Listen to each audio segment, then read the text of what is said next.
Hello my lovely viewers, তো আমি আবার একটা ভিডিও নিয়ে চলে এলাম তোমাদের সামনে। তো আজকে সকাল থেকেই তো আমার খুব এক্সাইটেড লাগছিল, কারণ আজকে হচ্ছে আমাদের ভোটের দিন। তো আজকে যাব ভোট দিতে, আমার খুবই এক্সাইটমেন্ট লাগছে। তো গাইস, আমার আজকে উঠতে একটু লেট হয়ে গেছে।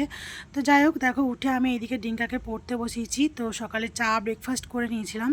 তো ব্রেকফাস্ট করার পর ডিঙ্কাকে এখন বলছি যে তুই পড়ে নে ভালো করে, তারপরে তোকে আমরা নিয়ে যাব, ভোট দিতে যাব। ও খুব জেদ করছিল যে আমিও যাব আমিও যাবো। বললাম বেশ ঠিক আছে, তোকে পড়ে নে, তারপর তোকে নিয়ে যাব। তো আজকে আমি ভীষণ এক্সাইটেড গাইজ যে আজকে দিনে মানে আজকে আমরা নিজের মতন করে ভোট দিতে পারি। তো এদিকে দেখো মা রান্না বসিয়ে দিয়েছে, এদিকে দেখো আলু আর ডিম সেদ্ধ করতে দিয়েছে। তো আজকে করব সিম্পল রান্না বান্না, ডিমের ঝোল। আর এইদিকে ভাত হচ্ছিল আর একটা গ্যাসে। তো ডিম আলুটা সেদ্ধ হয়ে যাওয়ার পর মা রান্না করবে। আজকে রান্নাটা কিন্তু মা করবে, আমি রান্না করব না।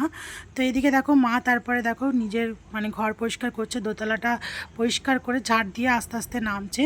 আর তিনতলা দোতলা একতলা পরিষ্কার করতেও ভীষণ খাটনি হয় যাই হোক। তো এদিকে দেখো মা ভেন্ডি ভাজা করেছিল, তারপরে করেছিল পেঁয়াজ পোস্ত আমার জন্য। তো তারপরে দেখো 1:45 বেজে গেছে গাইস, বাইরে এত গরম, আমি তো রেডি হয়ে পড়েছি ফাইনালি ভোট দিতে যাবো বলে। তো তারপরে দেখো ভোট দিয়ে চলে এসেছি।